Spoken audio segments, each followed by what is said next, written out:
Today we will study chapter number 12. Its name is friction. इसको हम हिंदी में बोलते हैं घर्षण. चलिए जानते हैं फ्रिक्शन होता क्या है. You have read in the previous chapter that friction is contact force that tends to stop moving objects and also tends to stop a stationary object from moving. Let's us now study friction in detail.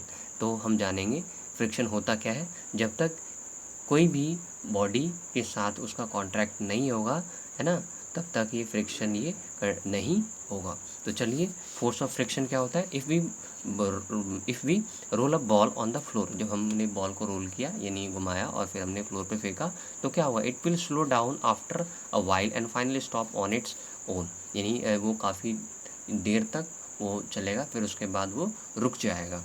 Similarly if the cyclist stop pedalling the bicycle generally comes to halt.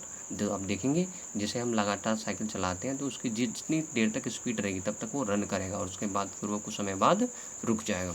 This observation suggest that an invisible force might be acting between the surface in the physical contact. और जो हम इस दौरान में जब हम वो चीज़ हमें दिखाई नहीं देगी, है ना, जो हमारे सरफेस के साथ और हमारे उसके साथ कांटेक्ट हुआ था, उसको हम फ्रिक्शन बोलते हैं. This force cause the object to slow down and stop moving.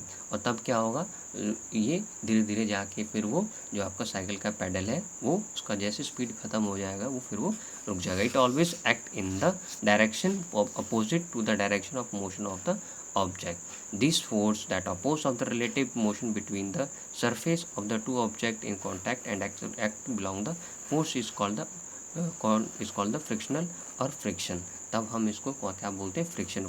Frictional force come in to play only when two surface are in the physical contact. यानी जब तक दो बॉडी आपस में दोनों के साथ कॉन्टैक्ट नहीं होगा तब तक हम कॉन्टैक्ट फोर्स नहीं कहेंगे. यानी यहाँ पे दोनों बॉडी का कांटेक्ट में आना आपस में बहुत ज़्यादा ज़रूरी है, तभी हम इसको कांटेक्ट फोर्स हम इसको कहेंगे. Thank you, thanks a lot. फिर मिलते हैं आपसे हम नेक्स्ट वीडियो में विथ नेक्स्ट टॉपिक के साथ.